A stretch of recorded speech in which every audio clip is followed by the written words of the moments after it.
পলি atomic আয়নগুলোর charge কত হবে একটা সুপার টিক্স দিয়ে তুমি কয়েক সেকেন্ডে বার করে দিতে পারবে। রুলটা কি বলবো, যে অ্যাটমগুলো রয়েছে সবগুলো যদি ইভেন অ্যাটমিক নাম্বারে থেকে থাকে জানবে চার্জ হবে -2। আর যদি অ্যাটলিস্ট ওয়ান একটা অড থাকবে, আদার্স ইভেন হতে পারে কিন্তু অ্যাটলিস্ট একটা অড থাকবে -1 আর -3 শুধু মনে রাখবে PO4 3-।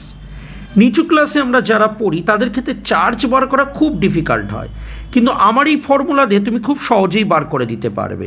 ঠিক আছে, এবার আমরা আসছি চার্জ বার করব। ক্রোমিয়াম অক্সাইড CrO4, তুমি খেয়াল করে দেখো ক্রোমিয়ামের অ্যাটমিক নাম্বার কত 24, যেটা কি আছে ইভেন, এবং অক্সিজেনের অ্যাটমিক নাম্বার কত, অক্সিজেনের অ্যাটমিক নাম্বার হলো 8, যেটা হচ্ছে ইভেন, দুটোই ইভেন।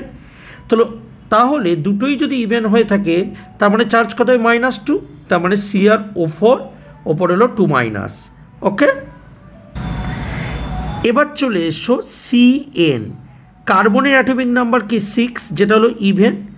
নাইট্রোজেনের অ্যাটমিক নাম্বার কত, নাইট্রোজেনের অ্যাটমিক নাম্বার হলো 5, কার্বন নাইট্রোজেন 7, সেটা হলো একটা অড, তার মানে ইভেন আর অড আছে, ইভেন অড একটা যদি অড পড়ে যায় তার মানে চার্জ কত হবে -1। মনে করো NO3,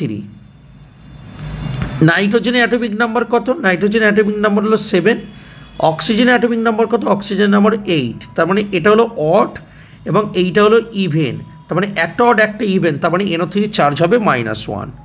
ওকে, মনে করো অক্সালেট C2O4 ওপরে কী হবে পরে আসে। কার্বনের অ্যাটমিক নাম্বার কত, কার্বনের atomic number 6, oxygen atomic number কত, অ্যাটমিক নাম্বার হলো 8, তার মানে এটাও ইভেন এটাও ইভেন, তো দুটো ইভেন হলে চার্জ কত হবে বলেছি -2, তার মানে হবে -2। তাহলে দেখো আমার এই টিক্সটা দিয়ে নিচু ক্লাসে যারা পড়াশোনা করি তাদের ক্ষেত্রে আমরা কিন্তু খুব সহজে, বা উঁচু ক্লাসেও আমরা কিন্তু অনেক সময় চার্জ লিখতে গিয়ে হিমশিম খেয়ে যাই ওপরে চার্জটা কত হবে, কিন্তু এই সুপার টিক্সটা দিয়ে তুমি সহজেই চার্জটা বার করে ফেলতে পারবে।